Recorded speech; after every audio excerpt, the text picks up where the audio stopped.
I'm Alex Morash, and let's queer up South Florida. 9 arrested in drug bust on gay cruise. 9 men were arrested at Port Miami as they attempted to board the Atlantis-chartered cruise aboard Symphony of the Seas.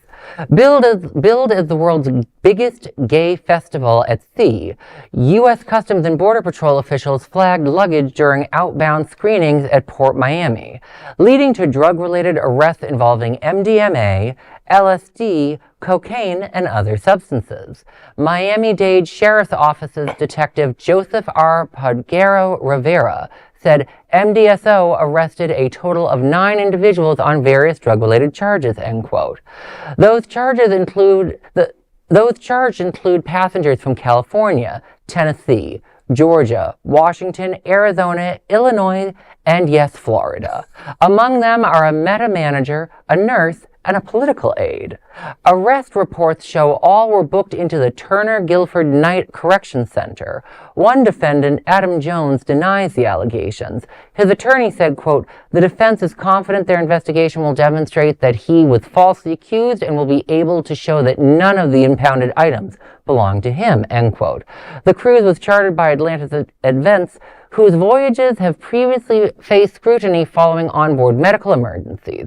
The ship is scheduled to return to Miami on Sunday. Well, you know, I just want to say first and foremost, when it comes to jury selection, I know I'm not going to get picked because I'm the type that in jury selection I always say I won't vote guilty on a drug charge. I think drug charges are absolutely absurd. The idea that you're going to lock someone up for allegedly having a substance you can't even prove it's them, and with the idea that it could have been not theirs or planted. I always remind people it was a state trooper in Florida convicted of 200 to 300 people. He would pull them over and say, "I smell marijuana," and oh look, I somehow found crystal meth, because you know they smell the same apparently. But you know, it's just, this is so weird to see this sort of story, and it's concerning to see that once again we're just doing so much against people on things like drugs, and shouldn't there be like actual criminal they should be going after? True, and well, on the other hand, I'm just happy that CBP is still doing their job outside of hurling innocent people out of their homes. I thought you were talking about CBP, the marijuana thing. I'm like, what? No, like Border Patrol, yeah. But yeah, and also drugs are bad. Okay, I mean, at least try to hide it better. I mean, I have nothing else to say. So you're for putting people in jail for having substances on them? No, I'm for people who avoid getting arrested by hiding them more carefully. Oh, good. Well, and I think if I mean, I forget how many thousand were in news articles on this, but I think, if you're going on a cruise, you need to think ahead of time, what's going to be acceptable and not. And I'm sure that there must be some prompting by the cruise, companies that run this, what's acceptable and not. So, and Atlantis have actually previously had problems of people having medical emergencies on board, and so it's probably part of the reason that people are more scrutinized.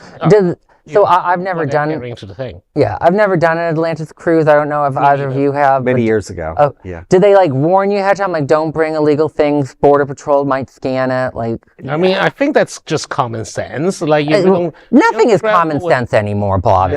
No one knows. You have to tell people. I think the one thing which was interesting. This is many, many years ago. Going to Central America, we were warned that it was either Honduras or Guatemala. They had military at the docks, and they just told the gay men not to flirt with them because it's a very Catholic country. So, well, actually, well, I come from a Catholic family. All the more reason to flirt with them, in my opinion, and there is no other queer nonprofit media platform like this in the entire world. Support our LGBTQ stories by sharing them and subscribing to Queer News Tonight. You cut me